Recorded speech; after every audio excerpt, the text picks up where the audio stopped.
ഞങ്ങൾ മരിച്ചുപോയ ഗുപ്തന്റെ ഇയാളെന്തിനാ പേടിപ്പിക്കുന്നേ?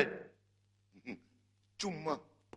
ഞങ്ങൾ ഗുപ്തന്റെ ചില കാര്യങ്ങൾ അന്വേഷിക്കാൻ കുറെ ദൂരെ നിന്ന് വരുന്ന രണ്ട് വക്കീലന്മാരാ. ഇവിടെ ആരൊക്കെയാ താമസം? ഞാനും ഏട്ടനും പിന്നൊരു വലിയക്കാരനും, അത്രേ ഉള്ളൂ. അപ്പോ ഇവിടത്തെ അനിയൻ തിരുമേനിയാ അല്ലേ? വകയിൽ. വകയിൽ അപ്പൊ നേരെ ഉള്ളതല്ല അല്ലേ? അല്ല. അപ്പോ രണ്ട് വക്കീലന്മാര് കാണാൻ വന്നിരിക്കുന്നു തിരുമേനി ഒന്ന് അറിയിക്കാം.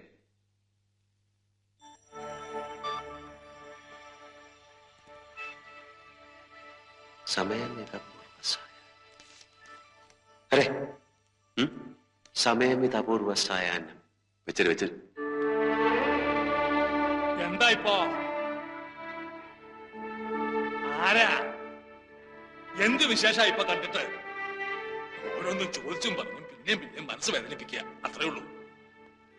ഇനിയിപ്പോ കണ്ടിട്ടും കേട്ടിട്ടും എന്താ ഫലം? എന്റെ ഗുപ്തൻകുട്ടിയെ നിങ്ങൾ തിരിച്ചു തരുവോന്ന്?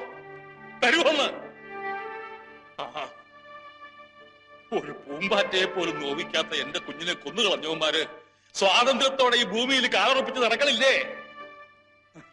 അവരെ ജീവനോടെ എന്റെ മുമ്പിൽ നിർത്തി തരുവോ നിങ്ങള്? എന്നിട്ട് വർത്താനം പറഞ്ഞാൽ മതി. തരുവോ? തിരുമേനിയുടെ മകന്റെ മരണത്തിന് ഉത്തരവാദി അവൻ ആരായിരുന്നാലും ഈ കാൽക്കൽ കൊണ്ടുവന്ന് നിർത്തിത്തരും 10 ദിവസത്തിനകം.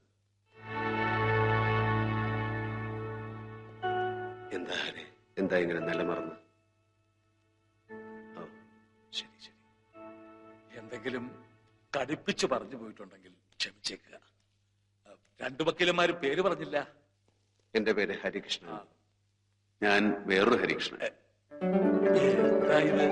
അസലായി ഇന്ത്യ മുഴുവൻ അറിയപ്പെടുന്ന പ്രഗത്ഭരായ അഭിഭാഷകരല്ലേ ഹരികൃഷ്ണന്മാർ? അത് നിങ്ങൾ രണ്ടുപേരാ? എന്നിട്ടാ പാവത്താന്മാരെ പോലെ പതുങ്ങി നിന്ന് കളഞ്ഞത്.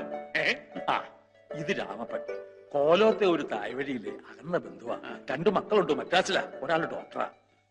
ഗുപ്തന്റെ മരണം അറിഞ്ഞ് എത്തിയിട്ടുണ്ട്. എല്ലാരും ചെറുപ്പം മുതലേ ഇവിടെ തന്നെ ആയിരുന്നു. ഗുപ്തൻ ഒരു സഞ്ചാരപ്രിയനായതുകൊണ്ട് രാമപ്പനും കുട്ടികളുമായിരുന്നു എനിക്ക് കൂട്ട്. എന്തൊക്കെയാ അറിയേണ്ടത് ചോദിച്ചോളൂ. ഗുപ്തൻ പെരുമാറിയിരുന്ന ഈ ചുറ്റുപാടുകളുമായി ഒന്ന് പരിചയപ്പെടുക.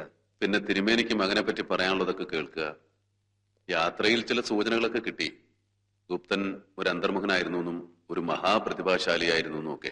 നന്നായിട്ട് പാടുമായിരുന്നു എന്ന് കേട്ടു. എന്താ ഈ പറയണേ? കുട്ടിയുടെ വിരല് വീണയിലൊന്നും മുട്ടിയാ മതി, പിന്നെ ഇവിടെ ഒരു ഗന്ധർവോത്സവ. കവി, ഗായകൻ, തത്വചിന്തകൻ, അങ്ങനെ പലതുമായിരുന്നു എന്റെ കുട്ടി. പുറത്തെ ഒരുക്കങ്ങളൊക്കെ ശ്രദ്ധിച്ചില്ലേ? ഇന്ന് തൃക്കാർത്തികയാ. കോലോത്തെ ക്ഷേത്രത്തിലെ കുടിയേറ്റവും ഇന്നാ. ഗുപ്തൻകുട്ടി ഇല്ലാത്ത ഒരു കാർത്തികയും ഉത്സവവും. തൃക്കാർത്തികയ്ക്ക് തിരിതെളിച്ച് കൊടിയേറി കഴിഞ്ഞാൽ തുടർന്ന് 9 ദിവസത്തെ ദേവീ പൂജയും ഉത്സവമാണ്.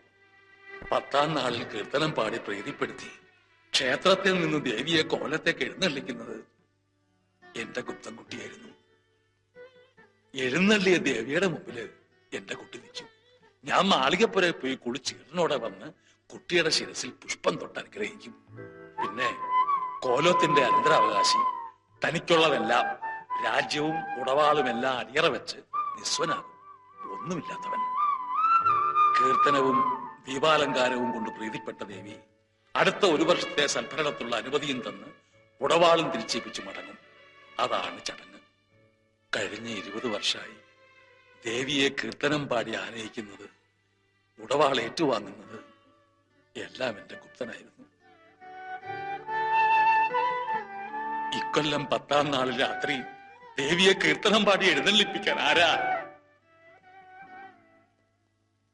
മാളികപ്പുരയിലെ കുളി കഴിഞ്ഞ് ഈറലെടുത്തു വന്ന് ഞാൻ ആരെയാ പുഷ്പം തൊട്ട് അനുഗ്രഹിക്കുക? ആരാ ഉടവാളേറ്റു വാങ്ങുക? തിരുമനസ് വിഷമിക്കരുത്. ഗുപ്തൻകുട്ടി വരും. എന്താ ഈ പറയണേ?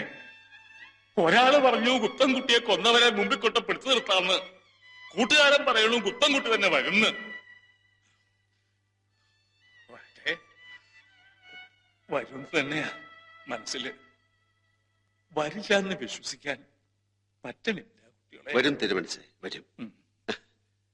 ഹരയ്ക്ക് എന്തൊക്കെയോ ചോദിക്കാനുണ്ടെന്ന് അങ്ങയോട്. എന്തൊക്കെയാ അറിയേണ്ടത് ചോദിച്ചോളൂ.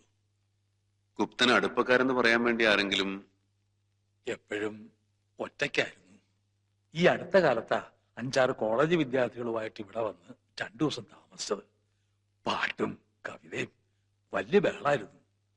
അപ്പോഴാ ഞാൻ അറിയണത് ഗുപ്തൻ ഏതോ കോളേജില് വിസിറ്റിംഗ് പ്രൊഫസർ ആയിരുന്നു എന്ന്. ഏതാ കോളേജ്? എന്തോ പറഞ്ഞു, ഞാനത് മറന്നു. ഒന്ന് ഓർത്തു നോക്കിയേ. ഇല്ല, ഞാൻ അത്ര ഗൗരവമായിട്ട് എടുത്തില്ല.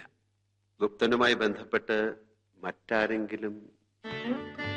ആ, ഗുപ്തൻകുട്ടി ഉണ്ടായിരുന്നെങ്കിൽ ഈ കാർത്തിക വിളക്കിന്റെ നടുവിൽ ഒരു കല്യാണ പെണ്ണുകൂടി ഉണ്ടാവുമായിരുന്നു. വിവാഹമേ വേണ്ടാന്ന് പറഞ്ഞ ഗുപ്തൻ ഈ അടുത്ത കാലത്തിനോട് പറഞ്ഞു, അച്ഛൻ കൊതിക്കുന്നത് പോലൊരു പെണ്ണ് ഈ വർഷത്തെ കാർത്തിക വിളക്ക് കൊടുത്താൻ അവന്റെ ഒപ്പം ഉണ്ടാവുന്നു. ആ പെൺകുട്ടിയെ കുറിച്ച് ഗുപ്തൻ തിരുമേനോട് എന്തൊക്കെ പറഞ്ഞിരുന്നു? മോഹിനി എന്നാണ് പേര് എന്ന് മാത്രം സൂചിപ്പിക്കണ്ടായി. ആ, മോഹിനിയോ അതോ മീരയോ? ഏയ് അല്ല, മോഹിനി വർമ്മ. എന്താ രണ്ടുപേർക്കും ഒരു അന്താളിപ്പ്? ഏയ് ഒന്നുമില്ല തിരുമേനി. ആ, ഗുപ്തന്റെ കിടപ്പുറിയും വായനമുറിയൊക്കെ ഒന്ന് കണ്ടാക്കൊള്ളാന്നുണ്ട്. അതിനെന്താ, ദാ മുകളില് കിഴക്ക് ഭാഗത്താ. ഒന്നും അനക്കിയിട്ടില്ല, എല്ലാം അങ്ങനെ തന്നെ വെച്ചിരിക്കുക. പോയി കണ്ടുള്ളൂ. ആ,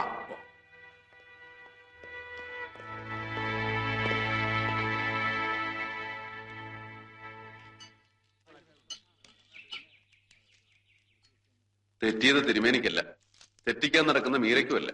തെറ്റില്ല എന്ന് കരുതിയ നമുക്കാ തെറ്റിയത്. മോഹിനി വർമ്മ ഒരു കെട്ടുകഥയല്ല. ഗുപ്തന് മോഹിനി വർമ്മ അയച്ച കത്തുകൾ ഇവിടെ നിന്ന് കിട്ടി തുടങ്ങുന്നു.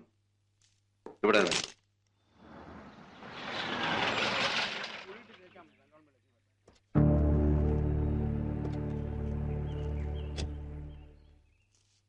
ഒരു കടങ്കഥയിലെ നായികയെ പോലെ ഉണ്ടല്ലോ ഈ മോഹിനി വർമ്മ. ഗുപ്തൻ ഇവിടെ സ്നേഹിച്ചതും ആരാധിച്ചതൊന്നും വെറുതെ അല്ല. ഗുപ്തനോളം അല്ലെങ്കിൽ അതിനേക്കാൾ പ്രതിഭയുള്ള പെണ്ണായുള്ളൂ.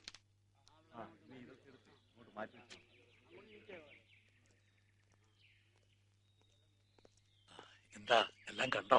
കണ്ടു. ഞങ്ങൾ ഇറങ്ങാണ് തിരുമനസ്സേ. ആ, എന്താ ഇത്, കോലോത്ത് വന്നിട്ട് 2 ദിവസം തങ്ങാണ്ട് ഒന്നും കഴിക്കുക പോലും പോയിട്ട് ചെയ്യാണ്ട്. കുറെ കാര്യങ്ങളുണ്ട് തിരുമനസ്സേ, അതുകൊണ്ടാ. പിന്നെ ഗുപ്തന് മോഹിനി അയച്ച കത്തുകളും കവിതകളും ഒക്കെ ഞങ്ങളൊന്ന് കൊണ്ടുപോവുക. തിരിച്ചേൽപ്പിക്കാം, വിരോധമല്ലോ. എന്താ വിരോധം? പക്ഷേ നിങ്ങൾ ഇത്ര പെട്ടെന്ന് പോണെന്ന് പോയിട്ട് പറയുമ്പോൾ ഞങ്ങൾ ഇനിയും തിരിച്ചു വരുമല്ലോ.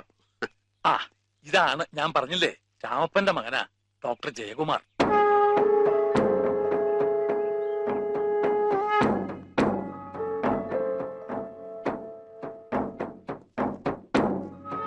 ഞാൻ ഹരി. ഞാൻ കൃഷ്ണൻ. ഇതെന്റെ ബ്രദർ പ്രേംകുമാർ.